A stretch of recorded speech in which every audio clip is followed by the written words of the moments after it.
जयंती, याद है तुमने कहा था जब तक हम दोनों एक दूसरे को ठीक तरह से जान नहीं लेते तब तक।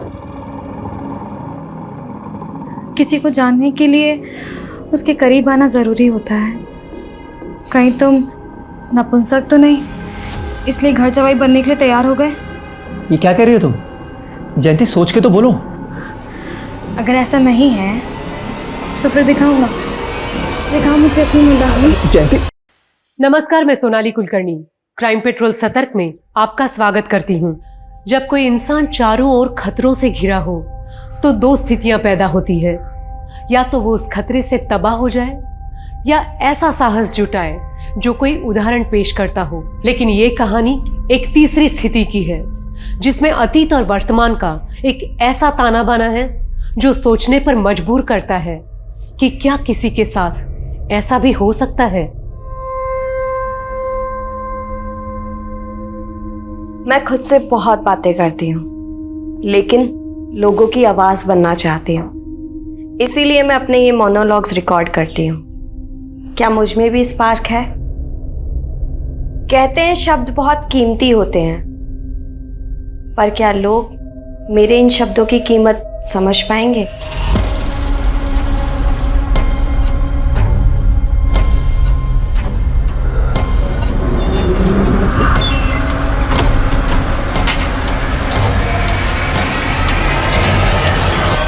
Police control room. इस वक्त की सबसे बड़ी खबर राजपुर रोड से आ रही है, जहां पर एटीएम कैश ले जाने वाली वैन को लूट लिया गया है। कहा जा रहा है कि इस वैन में तकरीबन 10 करोड़ रुपए कैश था।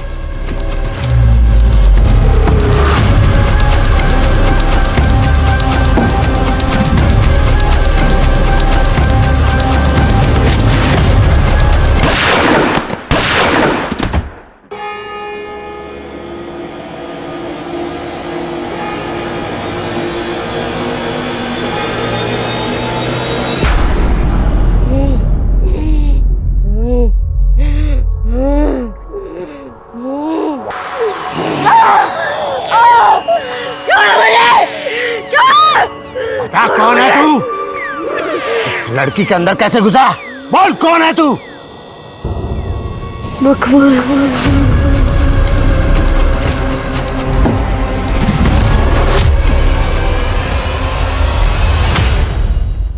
कुछ इस तरह के केसेस होते हैं जो हमें इतना हैरान कर देते हैं कि हम ना चाहते हुए भी कुछ दूसरे पहलू में उलझ जाते हैं। हर तहकीकात किसी भी विक्टिम के माजी या अतीत का रुख जरूर करती है। इस केस में हम मल्टीपल एंगल्स पे काम कर रहे थे, पर मुश्किल ये थी कि हम तय नहीं कर पा रहे थे कि हम सही दिशा में हैं या नहीं। हम खुद को चैलेंज कर रहे थे, पर हमारे सामने कुछ ऐसा आने वाला था जो हमारी आंखें खोलने वाला था। Cut it sound. ब्रेक के बाद करते हैं। श्योर।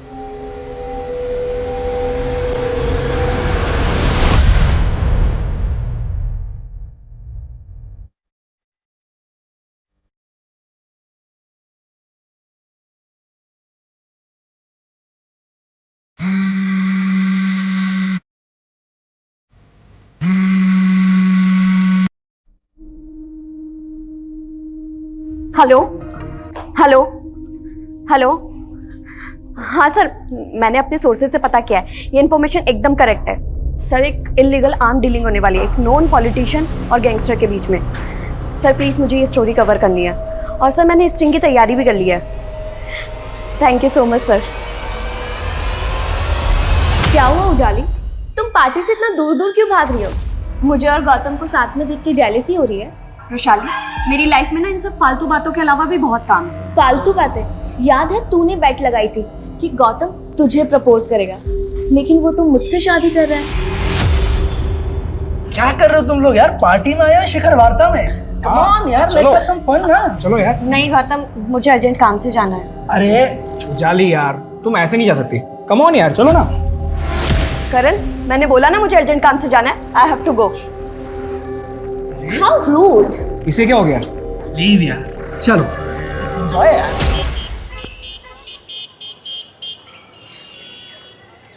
ये तीसरा कॉन्ट्रैक्ट हाथ से निकल गया है। I am damn sure company का कोई एम्प्लॉय हमारे कोटेशंस लीक कर रहा है। देखो, डिटेक्टिव करना है करो, मुझे कंपनी के हर एम्प्लॉय को इन्वेस्टिगेट करना है, समझे? पापा ऐसा क्या हो गया आपके बिजनेस में कि आपको डिटेक्टिव करना पड़ रहा है? तेरा जर्नलिज्म क्या कम था? अब तो तेरे पापा भी ऐसी बातें करने लगे हैं कि सुनकर डर लगता है। मम्मा, अगर लाइफ में कुछ एक्साइटमेंट ना हो तो लाइफ जीने का मजा नहीं आता, है ना पापा? एक्साइटिंग की बच्ची, अपने मम्मी के कंसर्न को समझो। ये पत्रकारिता छोड़ और बिजनेस ज्वाइन कर ले। फिलहाल पापा मैं अपने जर्नलिज्म से बहुत खुश हूँ और हाँ, मुझे चेंज करके फटाफट निकलना है कि स्टोरी कवर करनी है। मतलब तू एक और नया खतरा मोल लेने जा रही है? मम्मा, कोई खतरा मोल नहीं ले रही हूँ मैं। इतनी क्यों टेंशन लेते हो आप? डोंट मेक अस फूल बेटा, आई नो। तुम अंडर कवर बन के डिस्गाइज लुक में इधर उधर जाती हो और इस बार भी किसी मिशन पे जा रही हो।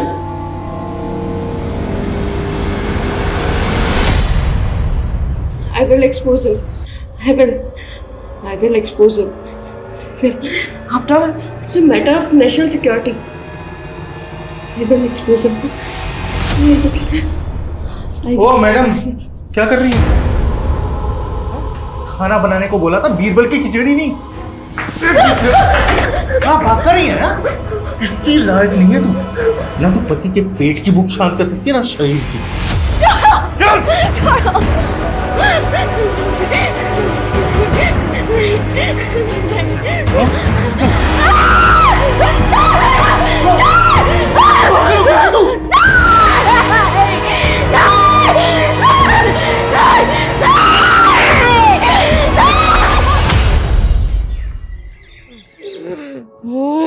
बाबा, 1 महीने पहले मेरी इससे शादी हुई थी, लेकिन जब भी मैं इसके साथ संबंध बनाने की कोशिश करता हूँ ना, इसके अंदर भूत आ जाता है।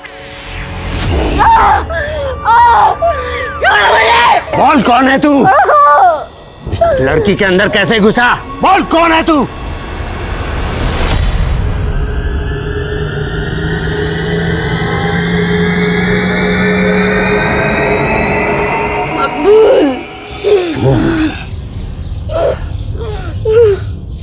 तेरी बीवी के अंदर मकबूल का भूत है।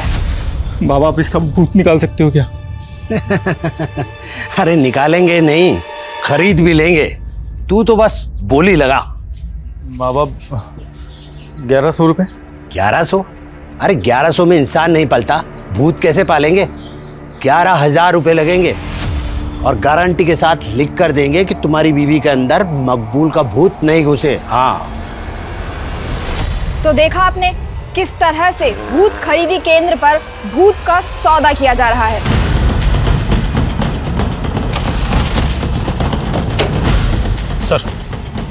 सर कोई इस लड़की को यहाँ अर्थी पे छोड़ गया।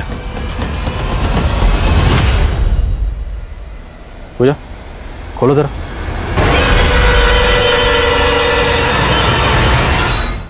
गले पे स्ट्रैंगुलेशन के मार्क्स हैं और बॉडी पे इस तरह के मार्क्स हैं जैसे इसे टॉर्चर किया गया हो। सर, इसका मतलब लड़की को मार के इसकी लाश को यहाँ डंप किया गया। एरिया में जितने भी शमशान हैं सब जगह पता करो, शायद इस लड़की को लीड मिले। Yes sir.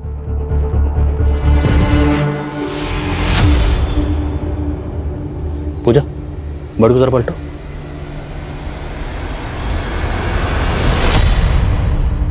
तीन साल पुराना न्यूज़पेपर। कौन हो सकती है ये लड़की?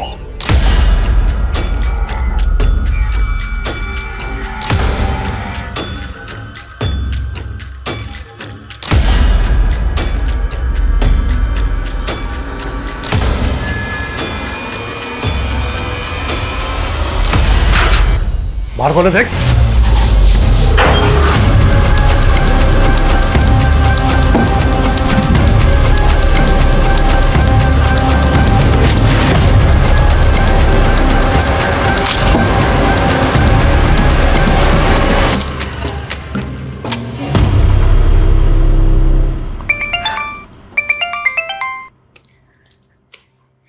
यस बॉस, काम हो गया। मैं अभी आपको फुटेज सेंड करती हूँ।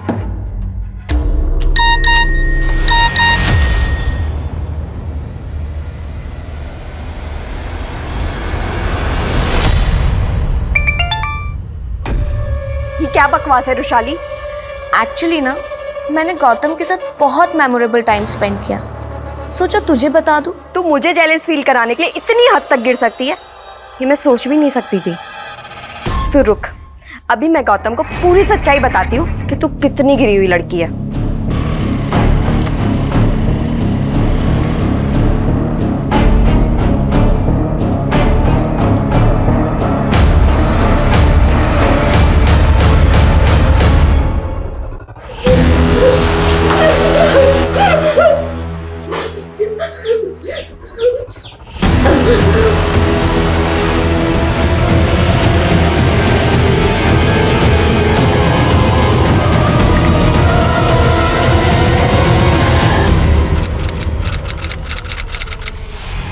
सर, जिस लड़की की लाश हमें आरती पर मिली थी उसकी पहचान से जुड़ी कोई भी इंफॉर्मेशन नहीं मिल रही है और मिसिंग कंप्लेंट से भी कुछ पता नहीं चल रहा है। और सर, उस एरिया के आसपास सभी शमशान घाट में पता किया, वहां से भी कोई क्लू नहीं मिल रहा। ये नेचुरल डेथ नहीं है। पोस्टमार्टम रिपोर्ट के मुताबिक विक्टिम की मौत गला दबाकर की गई और विक्टिम की बॉडी पर और उसके प्राइवेट पार्ट में प्रॉन्ग इंजरीज के मार्क्स हैं। एक काम करो, यहाँ कहीं भी अर्थी का सामान मिलता है वहाँ पता करो, शायद कोई लीड मिले। और विक्टिम की तस्वीर सभी अखबारों और सोशल मीडिया पर सर्कुलेट करवाओ, शायद कोई शिनाख्त के लिए आ गया। सर,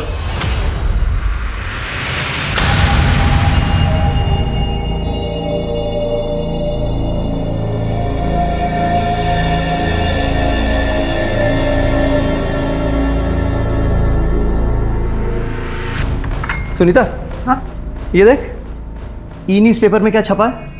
ये अज्ञात लड़की की लाश वाला है। अरे नहीं, ये देख, ये जिंदगी वाला।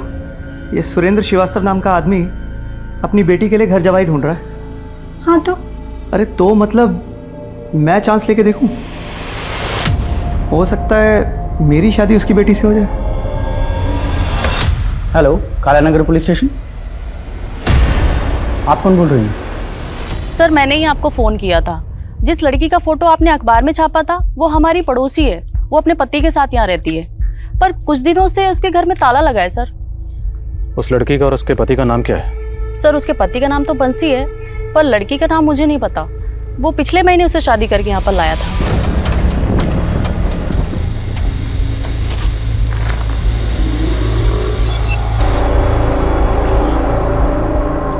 आ जाओ, डरो मत, इधर।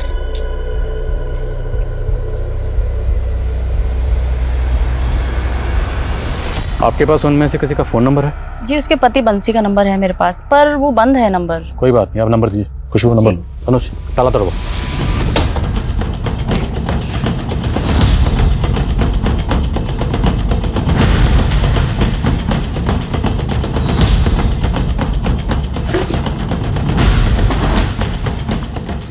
सर, बंसी की पासबुक मिली है।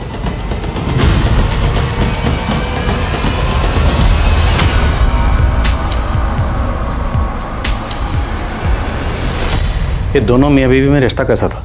क्या बंसी अपनी बीवी को मारता पीटता था? सर, उनके रिश्ते के बारे में तो मैं ज़्यादा नहीं जानती। सर, वो लड़की घर से बाहर ही नहीं निकलती थी, काफ़ी डरी डरी भी रहती थी वो। सर, हमारे माँ बाप काफ़ी पहले ही गुजर गए थे। मेरी बहन सुनीता के अलावा मेरा और कोई नहीं है। बस हम दोनों भाई बहन मिलकर ही पापा का पुश्तैनी बिजनेस संभालते हैं। कितना टर्नओवर है बिजनेस का? करीब 1.5 करोड़। छोटा सा ही बिजनेस है। मैं पैसे से इंसान को नहीं तोलता, मैं खुद करोड़ों का मालिक हूँ, पर मेरी बेटी मेरे लिए सब कुछ है। वो शादी के बाद मुझे छोड़कर नहीं जाना चाहती, इसीलिए मैं उसके लिए घर जमाई ढूंढ रहा हूँ। जी वो सब तो ठीक है, लेकिन आपकी बेटी है कहाँ? अभी बुलाता हूँ। जयंती,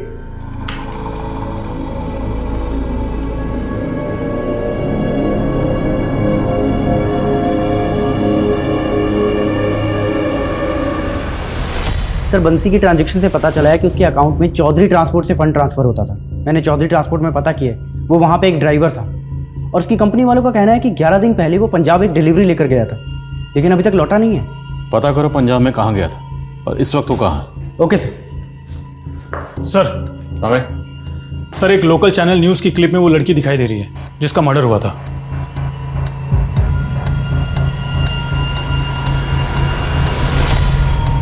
सर, ये क्लिप करीब 3 महीने पुरानी है। जिस तरह से इस विक्टिम की बॉडी हमें अर्थी पर मिली, कहीं ये किसी उटपटांग तंत्र मंत्र के शिकार तो नहीं हुई? पता करो ये वीडियो कहाँ से अपलोड हुआ, इसका सोर्स क्या है। Yes sir.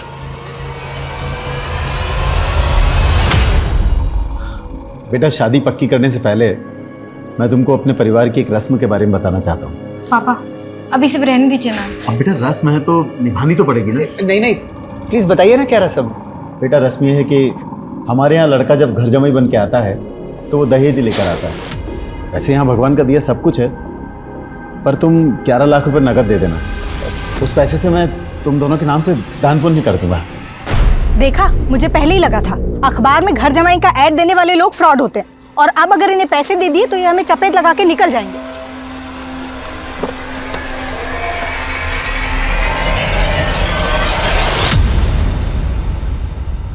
नहीं सर, मैंने किसी को टॉर्चर नहीं किया। यहाँ लोग अपनी श्रद्धा से अपना भूत उतरवाने के लिए आते हैं। जिस लड़की का तूने भूत उतारा था ना, उसका रेप हुआ और कत्ल हुआ। अब सीधा सीधा ये बता कि तेरा इसमें क्या लेना देना, वरना तेरा भूत उतार दूंगा। सर आगे कुछ मत बोलिए सर, ये लड़की 3 महीने पहले यहाँ आई थी, इसका मर्डर हो गया तो मैं क्या कर सकता हूँ सर। ये लड़की यहाँ पर अकेली आई थी? नहीं सर, इसका पति से यहाँ लाया था। पति? अनुज, इस आदमी के साथ आई थी? नहीं सर, ये नहीं, कोई दूसरा आदमी था। दूसरा आदमी? हाँ सर। सर आप उस वीडियो में देखिए ना, वो आदमी दिखाई दे रहा है। पक्का यही आदमी इस लड़की को यहाँ लेकर आया था? जी सर। कौन है आदमी, कहाँ रहता है? सर मुझे नहीं पता, यहाँ तो लोग बाग दूर दूर से आते हैं। अब कौन कहाँ रहता है मुझे क्या मालूम।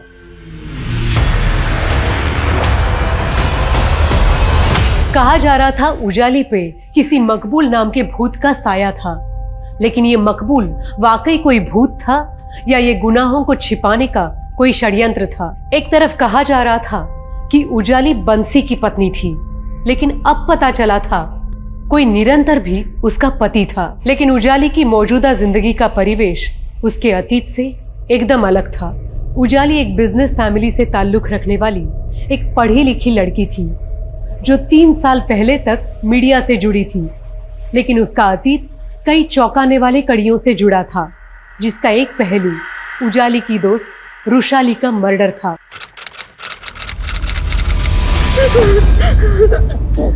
क्या हुआ उजाली, तुम रो क्यों रही हो? क्या हुआ बेटा? बोलो ना, बोलो बेटा।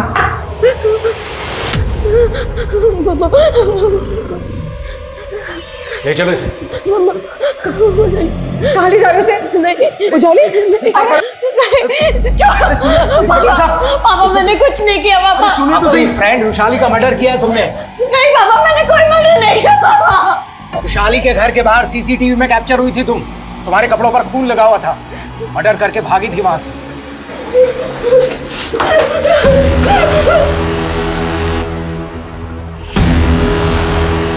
डालो गाड़ी में से। नहीं पापा, मैंने कोई मर्डर नहीं किया पापा, प्लीज नहीं मैं पापा। उजाली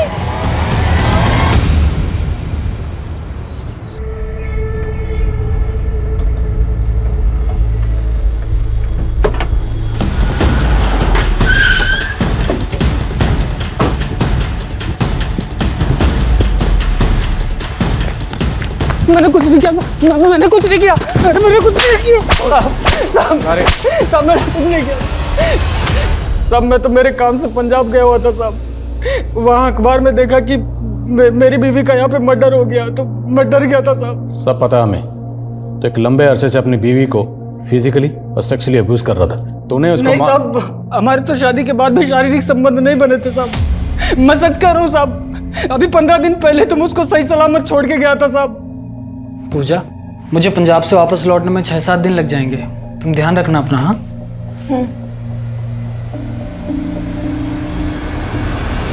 साहब, आप चाहे तो पता कर लीजिए, मैं पिछले 15 दिन से पंजाब में ही था साहब, मैंने पूजा को नहीं मारा साहब। तुम्हारी बीवी का नाम पूजा है?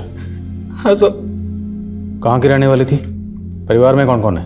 उसके परिवार का कुछ पता नहीं था साहब। तेरी बीवी थी तो कहाँ की रहने वाली थी? परिवार में कौन कौन है? तुझे कुछ नहीं पता? दरअसल वो मेरे दोस्त की बीवी थी साहब। क्या? हाँ साहब, उसका पहला पति उसको बहुत मारता था साहब। 1000 रुपए खर्च किए तुझे मैंने, लेकिन तू वैसी की वैसी नहीं। अभी मैं उतार दूं तेरा। ये क्या कर रहा है निरंतर? वो मेरी बीवी है ना, तू कौन होता है बीच में बोलने वाला? हो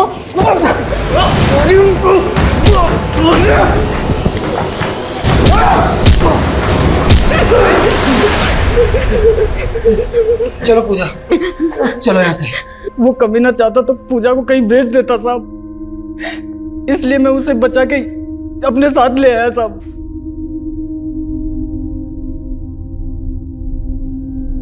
पानी, डरो मत पूजा, मैं तुम्हें तुम्हारे परिवार के पास पहुंचा दूंगा। बताओ, कहाँ रहता है तुम्हारा परिवार?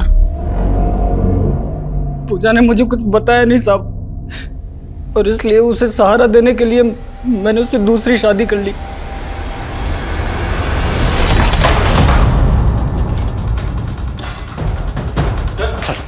सर हुआ क्या सर? लेके जाओ सर। एक बात तो सुनो सर लेकिन हुआ क्या है?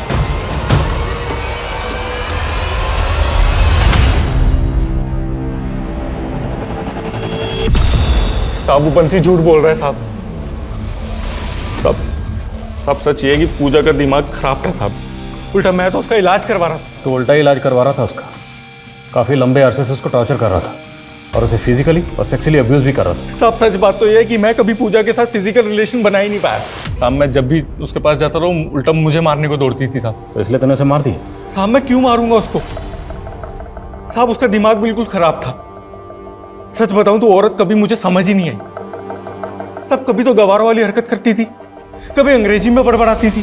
I will expose him. I will expose him. After all, it's a matter of national security. I will expose him. पूजा के पेरेंट्स कहाँ रहते हैं? वो अनाथ थी साहब। 6 महीने पहले एक सामूहिक विवाह में मेरी उससे शादी हुई थी। सामूहिक विवाह?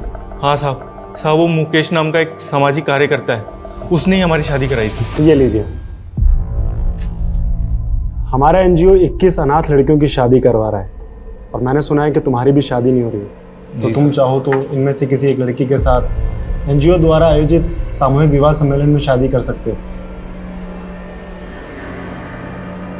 सर ये वाली साहब मुझे नहीं मालूम था कि जिससे मेरी शादी हुई थी वो दिमाग से खिसकी हुई थी। मुकेश और उस एनजीओ की डिटेल्स हो जिन्होंने तुम्हारी शादी करवाई थी। ठीक है सर।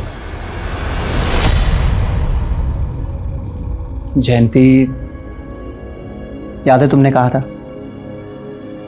जब तक हम दोनों एक दूसरे को ठीक तरह से जान नहीं लेते तब तक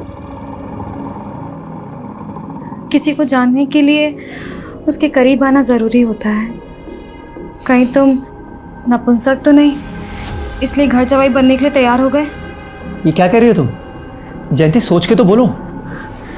अगर ऐसा नहीं है तो फिर दिखाऊंगा मुझे अपनी मुंडानी। जयंती, लेकिन सर कहीं से भी ये पता नहीं चल रहा है कि उन्होंने वो अर्थी कहाँ से खरीदी होगी जिस पे पूजा की लाश मिली। सर मुकेश का फोन काफी महीनों से बंद है, वो भी गायब है। और निरंतर ने जिस एनजीओ के बारे में हमें बताया था वो एनजीओ वाले किसी भी मुकेश को नहीं जानते और ना ही कोई सामूहिक विवाह करवाते। मतलब निरंतर ने झूठ बोला, पर फिर भी ये मुकेश गायब क्यों है? और निरंतर और बंसी ने बताया कि उनके पूजा के साथ किसी तरह के कोई फिजिकल रिलेशन नहीं थी, जबकि पोस्टमार्टम रिपोर्ट के मुताबिक पूजा को लंबे अरसे से फिजिकली और सेक्सुअली टॉर्चर किया जा रहा। सर हो सकता है बंसी और निरंतर दोनों मिलकर हमें घुमा रहे हैं, शायद दोनों ही उसका रेप करते हो।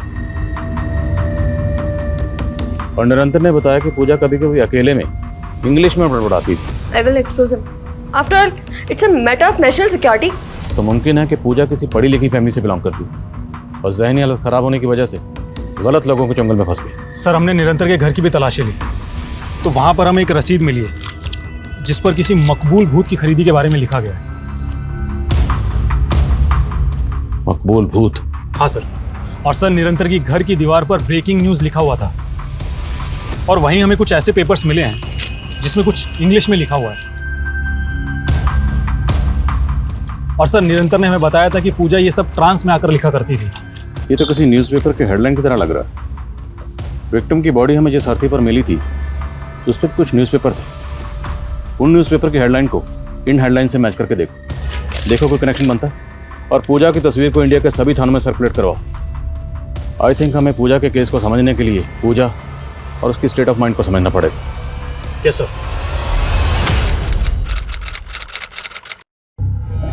सर मैं एक जर्नलिस्ट हूँ और मैं एक सीक्रेट मिशन पर काम कर रही थी।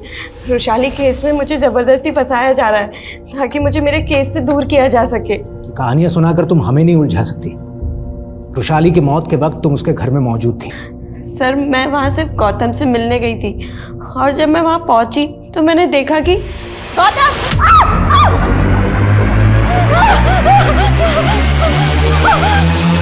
और इसी वजह से मेरे कपड़ों पर खून लग गया और कपड़ों पर खून लगने की वजह से मैं घबरा गई। मुझे कुछ समझ नहीं आया, मैं अपने घर चली गई। बस मैंने ये गलती कर दी। मुझे उसी वक्त आप लोगों को कॉल करना चाहिए था। लेकिन किया नहीं। ये तुम्हारा मोबाइल भी चेक करवाया हमने। ये वीडियो दिखा के ब्लैकमेल कर रही थी ना तुम रुशाली को? नहीं सर, बल्कि ये वीडियो रुशाली ने खुद मुझे भेजा था। झूठ मत बोलो। तुम्हारे खिलाफ गौतम ने भी स्टेटमेंट दिया है। सर एक बार पहले उजाली ने मुझे प्रपोज किया था, लेकिन मैंने उसे क्लियर कर दिया था कि मैं रुशाली से प्यार करता हूँ। इसी जेलसी के चलते तुमने रुशाली का मर्डर? नहीं सर, ट्रस्ट में मैंने किसी को नहीं मारा है, मैंने किसी का खून नहीं किया है सर। बेटा एनजीओ तो क्या, तो जिस मोहल्ले में रहता है ना, वहां भी आज तक कोई सामूहिक विवाह नहीं हुआ है। पूजा को कहां से लाया था बोल? सब मुकेश लाया था पूजा को मेरे पास। कहां से लाया था? साहब 51,000 रुपये में खरीदा था मैंने मुकेश से पूजा को साहब, लेकिन मेरी कोई गलत मंशा नहीं थी साहब। मेरी शादी नहीं हो रही थी और मुझे अपना घर संभालने के लिए एक औरत चाहिए थी। तो ये मकबूल कौन है? साहब वही तो वो भूत है जो पूजा में घुसा था।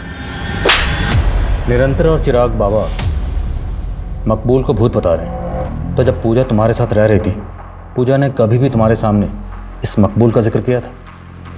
मकबूल? नहीं सर, लेकिन अक्सर वो नींद में बहुत बेचैन हो जाती थी सर। नहीं छोड़ो, नहीं नहीं छोड़ो मुझे, छोड़ो पूजा, पूजा क्या हुआ? पूजा नींद में यासिर का नाम बड़बड़ाती थी, तो आपने कभी किसी यासिर को पूजा के साथ देखा था? मुझे नहीं पता ये यासिर और मकबूल कौन है, लेकिन कुछ तो बहुत बुरा हुआ था सर पूजा के साथ, जिससे उसकी दिमागी हालत इतनी बिगड़ गई। मकबूल और यासिर ये दोनों कौन हैं, कहाँ के रहने वाले हैं, कोई नहीं जानता, और ना ही इन दोनों को किसी ने देखा है। और अभी तक की तहकीकात के मुताबिक मुकेश ही वो आखिरी शख्स है जो पूजा को यहाँ लाया था। तो मुकेश के कॉल रिकॉर्ड चेक करो और चेक करो कि उसमें मकबूल और यासिर का कोई नंबर मिलता है। Yes sir.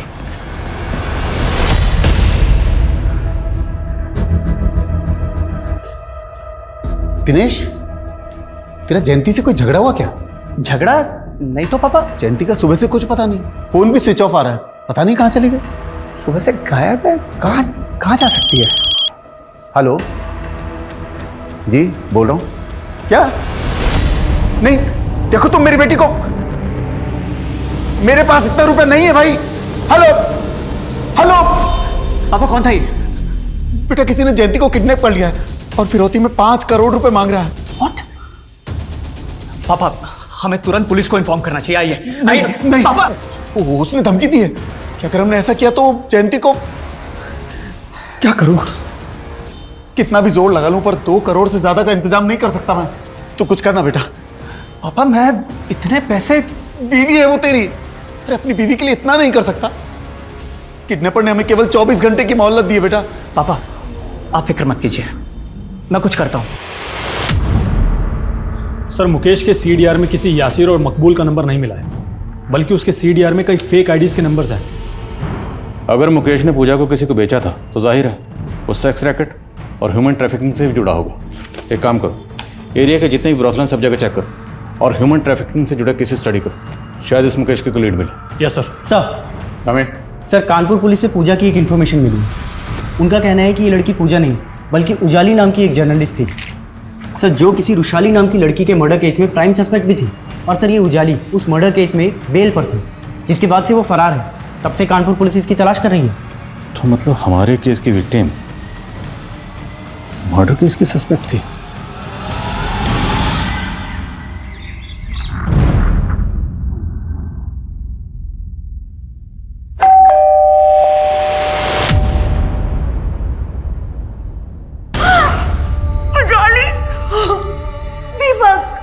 आप जानते थे कि 3 साल से आपकी बेटी उजाली कहाँ रह रही थी? सर मैं तो खुद पिछले 3 साल से इसको ढूंढ रहा हूँ, लेकिन ये एक मर्डर केस में एब्सकॉन्डिंग है, राइट? मेरी बेटी बेकसूर थी, कोर्ट ने उसको जमानत भी दी थी।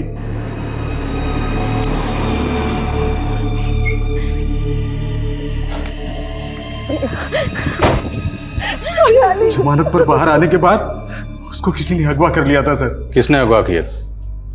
कौन था वो? ये तो नहीं मालूम, लेकिन उसके साथ साजिश हुई थी।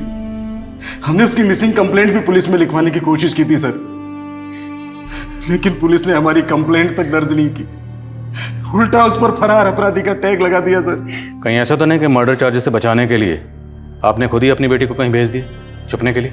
नहीं सर, मैं तो पिछले 3 साल से उसकी तलाश में था। मैंने सपने में भी नहीं सोचा था कि एक दिन उसकी मौत की खबर सुनने को मिलेगी। आपकी बेटी उजाली पूजा बनकर कोटा में इन लोगों के साथ में रह रही थी। इनमें से किसी को जानते हैं आप? नहीं। उजाली मर्डर केस अब 3 साल पहले हुए रुशाली मर्डर केस के रहस्य उजागर कर रहा था, जिसमें पुलिस की जांच को दोहरे मापदंडों में उलझा के रख दिया था। उजाली ने 3 साल पहले रुशाली का मर्डर किया था या नहीं, इसके साथ पुलिस को यह भी पता करना था कि उजाली की जिंदगी में मुकेश, निरंतर और बंसी कैसे आए और मकबूल और यासिर कौन थे। आखिर उजाली का उनसे क्या वास्ता था।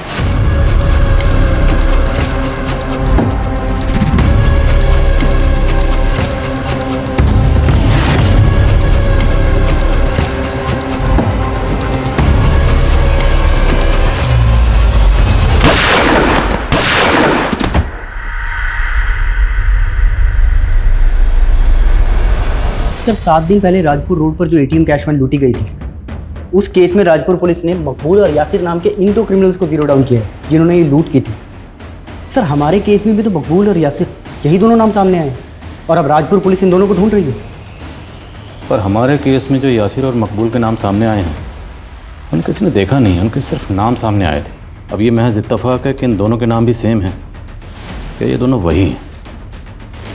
राजपुर पुलिस से कांटेक्ट करो और पता करो क्या इन दोनों का हमारे केस से कनेक्शन बैठता है। साहब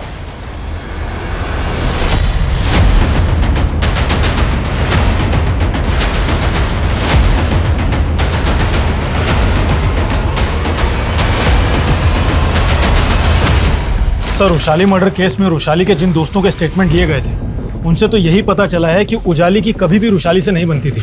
और सर उजाली जब बेल पर रिहा हुई थी तो उसने लास्ट कॉल किसी करण नाम के लड़के को किया था और सर करण ने कानपुर पुलिस को काफ़ी हैरान करने वाले स्टेटमेंट दिए थे।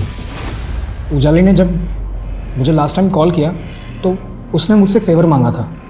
उसने मुझसे कहा कि मैं अपने क्रेडिट कार्ड से उसके बेंगलोर जाने के लिए फ़्लाइट की टिकट बुक कर दूं। लेकिन सर ऐसा करके मैं फंसना नहीं चाहता था, इसलिए फिर मैंने कोई टिकट बुक ही नहीं की। करण के स्टेटमेंट के बाद कानपुर पुलिस ने उजाली को बेंगलोर में भी ढूंढने की कोशिश की थी।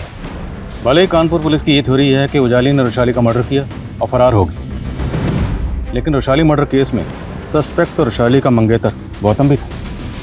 अब चूंकि उजाली कहीं गायब होगी तो सारा शक उसी पे आ गया और गौतम को मिल गई क्लीन चिट। तो सर उजाली को गायब करने में गौतम का भी हाथ हो सकता है? मुमकिन है, या ये भी मुमकिन है कि उजाली खुद ही कहीं गायब हो गई और वो पागलपन वो सिर्फ महज उसका एक ड्रामा। आई थिंक हमें रुशाली मर्डर केस से जुड़े लोगों को भी इन्वेस्टिगेट करना चाहिए।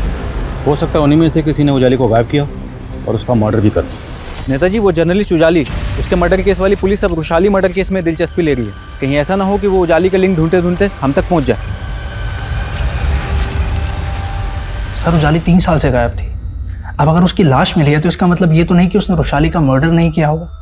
एक बात बताओ, तुम और रुशाली दोनों लिव इन रिलेशनशिप में थे ना? हाँ सर। तो उजाली के फ़ोन पर तुम्हारा और रुशाली का एक वीडियो मिला था जो भेजा तो गया था रुशाली के फ़ोन से, पर हो सकता है वो वीडियो तुमने भेजा ताकि उजाली को फंसा सको। नहीं सर, मैंने ऐसा कुछ भी नहीं भेजा था। वो लड़की एक क्राइम रिपोर्टर थी। हो सकता है उसके क्रिमिनल्स के साथ कनेक्शन रहे हो जो उसे 3 साल से प्रोटेक्शन दे रहे थे। तो मतलब तुम उन क्रिमिनल्स को जानते हो? नहीं सर, मैं तो बस वो कह रहा हूँ जो यहाँ के लोकल न्यूज़पेपर्स में छपा था उजाली के गायब होने के बाद। और सर खबरी से एक इन्फॉर्मेशन मिली है। मुकेश एक लड़की का सौदा करने के लिए दौलतपुर आने वाला है। उठाओ सर। Yes sir. अरे और कितना वेट कराएगा? कब से वेट कर रहा हूँ, लड़की कब आएगी? हाँ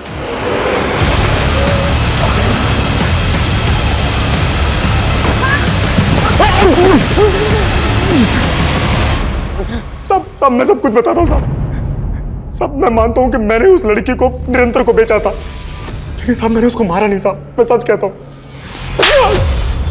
अब ये बता कि लड़की तेरे हाथ कैसे लगी थी? उस लड़की को मैंने 2 क्रिमिनल से खरीदा था। वो लड़की उनकी सेक्स स्लेव थी साहब। उनका नाम यासिर और मकबूल है। उन दोनों का जब उस लड़की से जी भर गया तो उन्होंने मुझे भेज दिया साहब। क्या यही दोनों मकबूल और यासिर हैं? हाँ साहब, यही दोनों है। ये दोनों कहाँ मिले और उजाली इनके हाथ कैसे लगी? बोल। मैं कुछ नहीं जानता हूँ साहब, इसके अलावा मैं कुछ नहीं जानता हूँ, मैं सच कहता हूँ साहब। हेलो,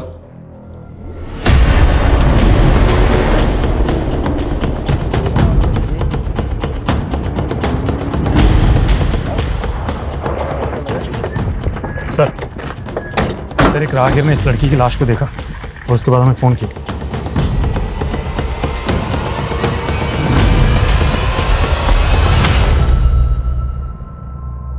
ठीक है, फिर भी आसपास चेक करो, कोई सीसीटीवी है क्या, और बॉडी को पोस्टमार्टम के लिए भेजो। Yes sir. सर ये पर्स मिला है, इसी लड़की का है। पर्स में आधार कार्ड, एटीएम कार्ड और कैश भी है। ज्वेलरी भी इंटैक्ट है, कैश नहीं लूटा गया, तो मतलब मकसद लूटपाट तो नहीं हो सकता। नाम क्या है? जयंती श्रीवास्तव। फैमिली से कांटेक्ट करो। सब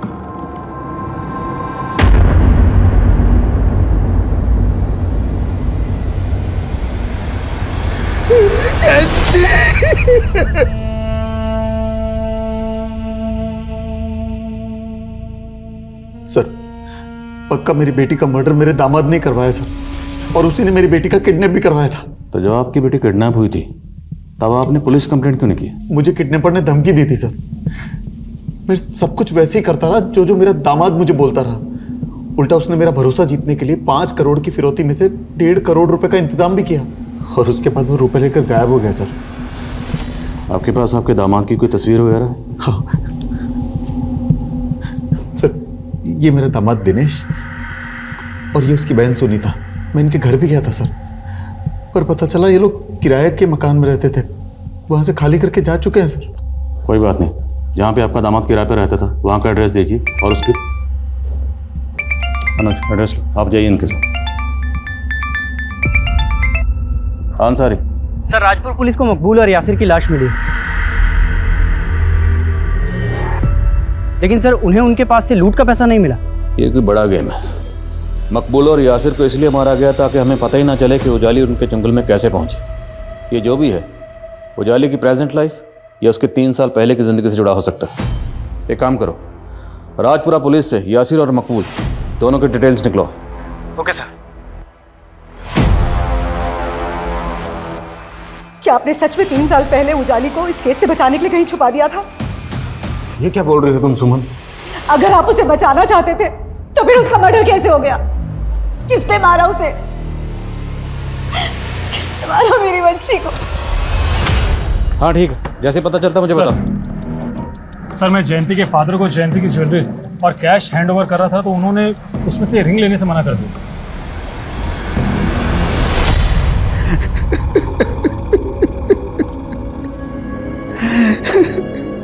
ये बाकी सब तो जयंती का है सर, पर ये तांबे की अंगूठी जयंती की नहीं है सर। लेकिन ये अंगूठी तो आपकी बेटी की उंगली पर ही मिली है। पर जयंती तांबा पहनती नहीं थी, उसे ज्योतिषी ने मना किया था। अगर जयंती तांबे की रिंग नहीं पहनती थी तो फिर ये तांबे की रिंग उसकी उंगली में कैसे आई?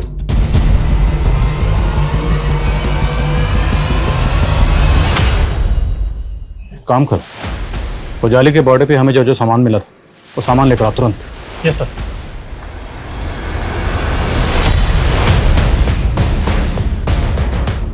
Exactly same. अब क्या ये महज इत्तेफाक है कि दोनों विक्टिम्स ने सेम अंगूठियाँ पहनी हुई थी, या फिर इन दोनों केसेस की कहानियाँ इन दो अंगूठियों में कहीं छुपी हुई? तो मतलब जयंती और उजाली का केसेस आपस में कनेक्टेड है, और पूरे चांसेस हैं कि दोनों का कातिल कोई एक ही है। दिनेश और सुनीता की लीड? सर फिलहाल तो उन दोनों के बारे में कुछ भी पता नहीं चल रहा है। जितनी जल्दी हो सके पता करो, और ये भी पता करो क्या उजाली का इन दोनों से कोई कनेक्शन था। और हाल फिलहाल में जितने भी इस तरह के मर्डर केसेस हुए सब स्टडी करो, चेक करो क्या उन केसेस में कोई ऐसा केस है जिसकी सिमिलरिटी हमारे केस से। Okay sir.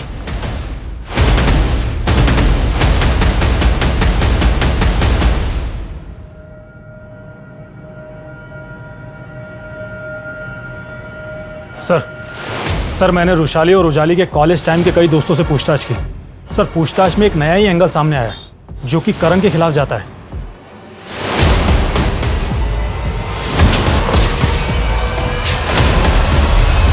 सर देखिए, मैंने जो आपको पहले बताया था मैं अब भी वही कहूँगा। उजाली का जब लास्ट टाइम कॉल आया था तो वो बैंगलोर जाने की फ्लाइट की 3 साल से तो यही रट लगा रहा है। एक बात बता, वैशाली का अफेयर तो तेरे साथ था, फिर वो गौतम से शादी क्यों कर रही थी? क्या सबूत है आपके पास? और आप लोग इस तरह से मुझे देखिए सर, आप जानते नहीं मेरे पापा कौन है। मेरे पापा की पूरी पोल हम खोल चुके हैं, सब पता है किस तरह का धंधे करते हैं वो। दूसरों की ज़मीन हड़पने के लिए मकबूल और यासिर जैसे गुंडों का सहारा लेते हैं। अब सीधे बोल, वरना तू किसी के सहारे के लायक नहीं बचेगा। नहीं बोलेगा? उधेड़ो जरा इसको। सर बता दो सर, बता दो। बोल। करण, तुम यहाँ? मैं रुशाली से बहुत प्यार करता था, लेकिन वो मुझे छोड़ उस गौतम के प्यार में पागल थी, इसलिए फिर मैंने उसे मार दिया।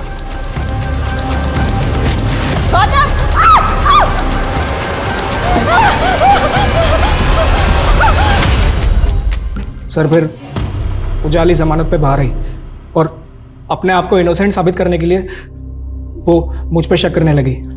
उसने मुझे फ़ोन पे धमकाया कि वो मुझे फंसा देगी, और ऐसा कुछ हो इससे पहले ही मैंने उसे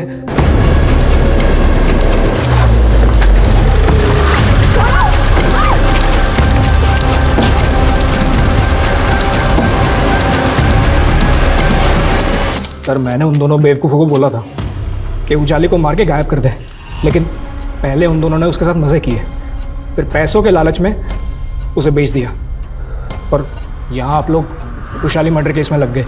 तो मुझे लगा कहीं मैं ना फंस जाऊँ, इसलिए फिर मैंने उन दोनों को भी मार दिया।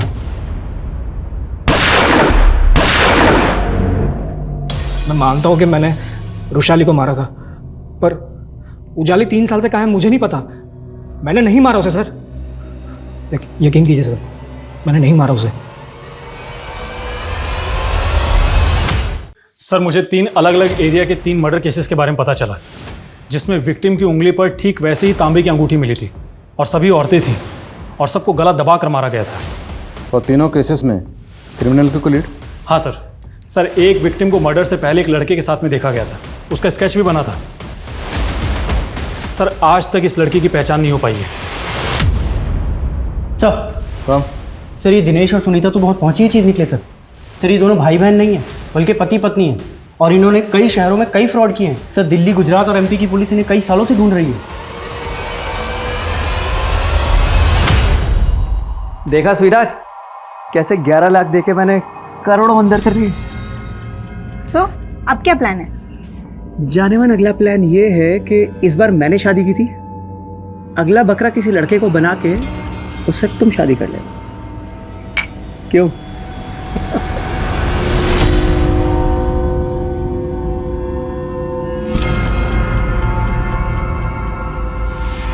क्या कर रहा है तू? मुझे शादी करनी है, मेरी शादी करवा दो, वरना मैं ना इधर से कूद जाऊंगा मैं। पागल हो गया तू? दिमाग खराब हो गया तेरा? इस स्केच को अच्छे से देखो, इस आदमी को जानते हो? साहब इसको तो मैं जानता हूँ, इस पे भी भूत आता था। जब मैं बंसी के घर जाता था उसे मिलने, तो इसकी बहन ने ही मुझे चिराग बाबा के बारे में बताया था। बहुत घुमा लिया तूने हमें, बोल कहाँ है तेरा भाई?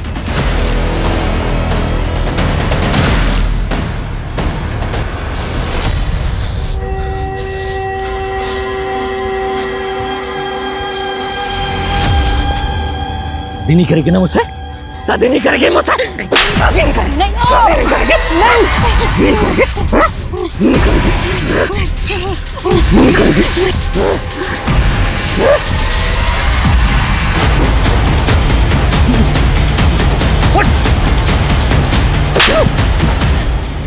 मैंने किसी को नहीं मारा साहब, वो मेरे बाप ने इन सब का मर्डर किया। कम से कम मरने के बाद तो अपने बाप को सुकून से रहने दे। नहीं साहब, वो मेरा बाप मरा नहीं है कमीना, उसका भूत है ना साहब, वो मेरे अंदर आता है रोजाना, बोलता है कि मैं ना खा रहा हूँ, निकम्मा हूँ, और कोई लड़की मुझसे शादी नहीं करेगी साहब। हाँ, और मैं जब भी किसी लड़की को पसंद करता हूँ ना साहब, मार देता है। वो पूजा है ना साहब, उसको भी मेरे बाप के भूत ने मार दिया। तूने बताया नहीं ना मुझसे शादी कब करने वाली है? मैं तेरे लिए सगाई की अंगूठी भी लेकर के आऊँ। बोल ना। छोड़ो मुझे।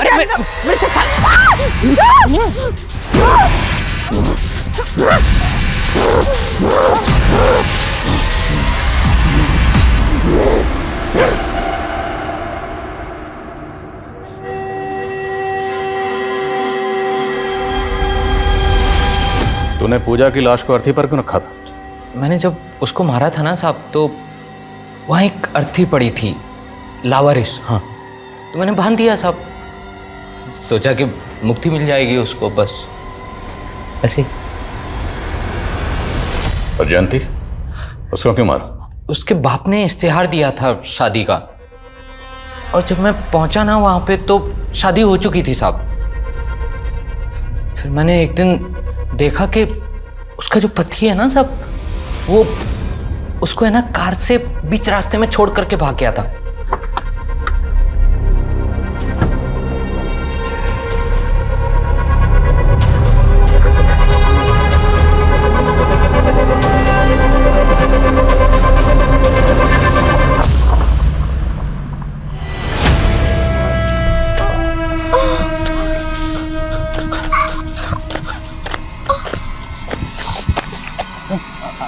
आपके लगी तो नहीं? मैं पर्स उठाता हूँ।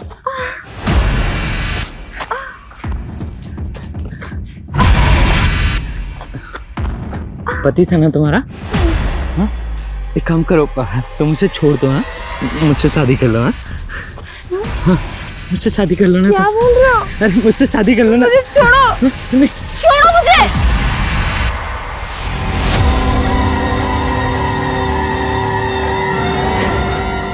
मेरे अंदर है ना वो मेरे बाप का भूत आ गया।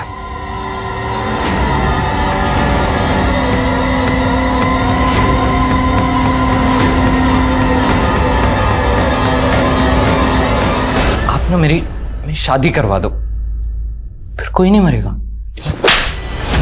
शादी नहीं, तेरी बर्बादी होगी। और चिंता मत कर, इस जेल से अब तुझे कभी मुक्ति नहीं मिलेगी, यही सड़ेगा जिंदगी भर।